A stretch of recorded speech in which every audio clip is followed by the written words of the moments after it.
Fried rice, পোলাও, এমনকি রুটির সাথেও চিলি চিকেন হচ্ছে বেস্ট কম্বো। আর খুব সহজেই চটজলদি তৈরি হয়ে যায়, খুব একটা বেশি সমস্যা হয় না। যে না পারে সেও কিন্তু এই রেসিপি দেখে সহজেই চিলি চিকেনটা বানিয়ে ফেলতে পারবে। তো ভিডিওটি শুরু থেকে শেষ পর্যন্ত দেখার অনুরোধ রইল। তো আমি এখানে প্রথমেই বোনলেস চিকেন নিয়ে নিয়েছি ঠিকই, কিন্তু চিকেন দাদা আমাকে এখানে একটা দুটো বোন সমেত চিকেন দিয়েছে। কিছু করার নেই, ফেলে তো দিতে পারবো না, তাই নিয়ে নিলাম। তো প্রথমে এখানে সমস্ত চিকেনের মধ্যেই দিয়ে দিচ্ছি 2 চামচ পরিমাণে আদা রসুনের পেস্ট, দিয়ে দিচ্ছি এখানে অল্প একটু গোলমরিচের গুঁড়ো। ঝালটা কেমন খাবেন সেই হিসাবে কিন্তু গোলমরিচের গুঁড়োটা ব্যবহার করে নেবেন। দিয়ে দিলাম সামান্য পরিমাণে লবণ, দিচ্ছি লাল লঙ্কার গুঁড়ো, মানে কাশ্মীরি লাল লঙ্কার গুঁড়ো। অনেকেই এখানে ফুড কালার ব্যবহার করেন, কিন্তু ফুড কালার ব্যবহার করবেন না, তার থেকে কাশ্মীরি লাল লঙ্কার গুঁড়ো ব্যবহার করবেন। দিয়ে দিয়েছি একটু গরম মশলার গুঁড়ো এবং 2 চামচ পরিমাণে সাদা তেল, দিলাম একটা ডিম এবং 2 চামচ পরিমাণে কর্নফ্লাওয়ারও দিয়ে দিচ্ছি। সাদা তেলটা দিলে কিন্তু মাংসের গায়ে খুব সুন্দরভাবে সমস্ত মশলা কোট হয়ে যেতে পারে, তাই সাদা তেলটা অবশ্যই দেবেন। এখন খুব ভালোভাবে মিশিয়ে নেব। চিলি চিকেন বানানো কিন্তু ভীষণই সহজ কাজ, মাত্র 20 থেকে 25 মিনিটের মধ্যেই কিন্তু আপনি চিলি চিকেনটা তৈরি করে নিতে পারবেন। তো আমি এখানে 10 মিনিটের মতো রেস্টে রেখে দেবো। আচ্ছা, আমি এখানে কিন্তু 1 চামচ পরিমাণে ভিনিগারও ব্যবহার করেছি। তো সমস্ত কিছু খুব ভালোভাবে মিশিয়ে নিয়ে 10 মিনিটের মতো রেস্টে রেখে দেবো। অন্যদিকে 10 মিনিট যতক্ষণে মাংসটা রেস্ট নিচ্ছে, ততক্ষণে একটা সস তৈরি করে নিচ্ছি। একটা বড় বাটির মধ্যে নিয়েছি হাফ কাপ পরিমাণে জল, তার মধ্যে দিয়ে দিচ্ছি 2 চামচ পরিমাণে কর্নফ্লাওয়ার। আপনারা চাইলে কর্নফ্লাওয়ারের পরিমাণটা একটু কমিয়েও দিতে পারেন। দিচ্ছি এখানে 2 চামচ পরিমাণে রেড চিলি সস। অবশ্যই রেড চিলি সসই ব্যবহার করবেন, গ্রিন চিলি সস ব্যবহার করবেন না। এখন কর্নফ্লাওয়ারটা যেহেতু নিচে বসে গেছে, খুব ভালোভাবে প্রথমে গুলিয়ে নিচ্ছি। তারপর এখানে দিয়ে দিচ্ছি প্রায় 1 চামচ পরিমাণে ডার্ক সয়া সস এবং প্রায় 3 চামচ পরিমাণে টমেটো কেচাপ। তাহলে আমাদের সসটা কিন্তু একদম তৈরি হয়ে যাবে। তো খুব ভালোভাবে এখন মিশিয়ে নেব। এভাবে যদি সসটা তৈরি করে রাখেন, তাহলে নিমেষেই আপনাদের চিলি চিকেন রেডি হয়ে যাবে, কোনো সমস্যাই হবে না। তো খুব ভালোভাবে সসটাকে রেডি করে আমি রেখে দিচ্ছি।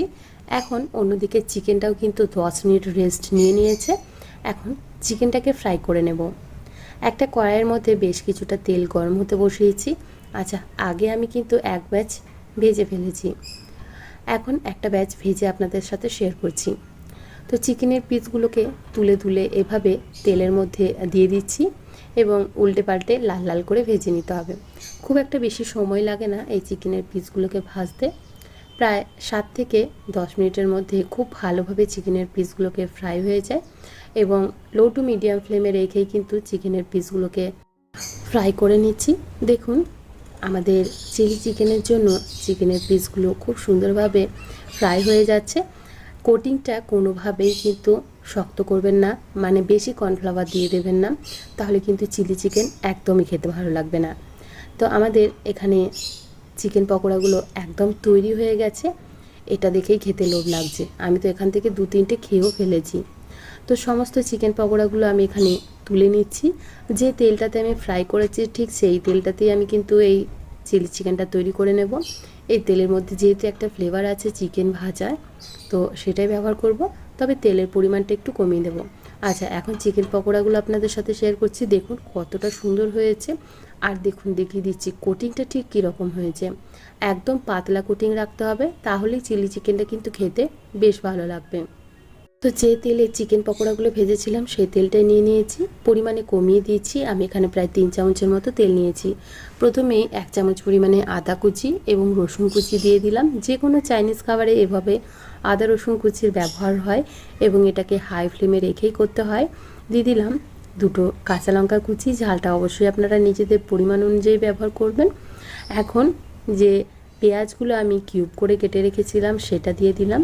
দিয়ে দিচ্ছি এখানে ক্যাপসিকাম কুচি, পরিমাণ অনুযায়ী আপনারা এগুলো ব্যবহার করবেন। আমি একটা ক্যাপসিকাম এবং 3টে পেঁয়াজকে এভাবে কেটে নিয়েছি। দিয়ে দিলাম পরিমাণ মতো লবণ, অল্প একটু গোলমরিচের গুঁড়ো। এখন হাই ফ্লেমে রেখেই পেঁয়াজ এবং ক্যাপসিকামটাকে 2 মিনিটের মতন নাড়াচাড়া করে নেব। খুব বেশি ভাজার কিন্তু প্রয়োজন নেই, আর খুব বেশি সেদ্ধ করারও কোনো প্রয়োজন নেই। হাই ফ্লেমে রেখে এগুলোকে একটু ভেজে নেওয়ার পর দিয়ে দেব যে সসটা আমরা তৈরি করে রেখেছিলাম সেই সসটা। কর্নফ্লাওয়ার, চিলি সস এবং সয়া সস, টমেটো কেচাপের যে পেস্টটা আমরা তৈরি করে রেখেছিলাম সেটা দিয়ে দিলাম। ফ্লেমটা কিন্তু এখনও হাইতেই রয়েছে, যেহেতু কর্নফ্লাওয়ার আছে তাড়াতাড়ি ঘন হতে শুরু করবে, তাই এভাবে নাড়াচাড়া করে নিচ্ছি। আচ্ছা, এখানে আরও একটু আমি কাশ্মীরি লাল লঙ্কার গুঁড়ো ব্যবহার করব এবং অল্প একটু জলও ব্যবহার করব। যেহেতু খুব বেশি ঘন হয়ে যাচ্ছে তাই আমি এখানে অল্প একটু জল এবং কাশ্মীরি লাল লঙ্কার গুঁড়োটা ব্যবহার করে নিচ্ছি। আপনারা চাইলে সসের সাথেই কিন্তু কাশ্মীরি লাল লঙ্কার গুঁড়োটা দিয়ে দিতে পারেন, তাহলে এতে খুব সুন্দর একটা কালার আসবে। তো আমি এখানে 1 চামচ পরিমাণে কাশ্মীরি লাল লঙ্কার গুঁড়ো দিয়ে দিয়েছি এবং দিয়েছি বাটি ধোয়া অল্প একটু পরিমাণে জল। এখন খুব ভালোভাবে নাড়াচাড়া করে নিচ্ছি। দেখুন আমাদের গ্রেভিটা কিন্তু একদম তৈরি হয়ে গেছে। গ্রেভিটা ফুটে উঠলেই আমি এখানে চিকেন পকোড়াগুলো দিয়ে দেব। এখন খুব ভালোভাবে নাড়াচাড়া করে নিচ্ছি। চিলি চিকেন তৈরি করাটা ভীষণই সহজ এবং খেতেও কিন্তু অসাধারণ লাগে। কম সময়ের মধ্যে এটা একটা বেস্ট আইটেম। তো দেখুন খুব ভালোভাবে নাড়াচাড়া করে নেওয়ার পর 2 মিনিটের মতো ফুটিয়ে নিয়েছি। ওপর থেকে দিয়ে দিচ্ছি অল্প একটু ধনেপাতা কুচি। আপনাদের কাছে যদি পেঁয়াজ পাতা থাকে সেক্ষেত্রে পেঁয়াজ পাতাটা একটু কুচি করে দিয়ে দিতে পারেন। তো তৈরি হয়ে গেল আমাদের চিলি চিকেন। ফ্রায়েড রাইস, পোলাও এমনকি রুটির সাথে খেতে কিন্তু অসাধারণ লাগে। কেমন লাগলো অবশ্যই কমেন্ট করে জানাবেন। ভালো লেগে থাকলে একটা লাইক করে দেবেন। Thank you for watching.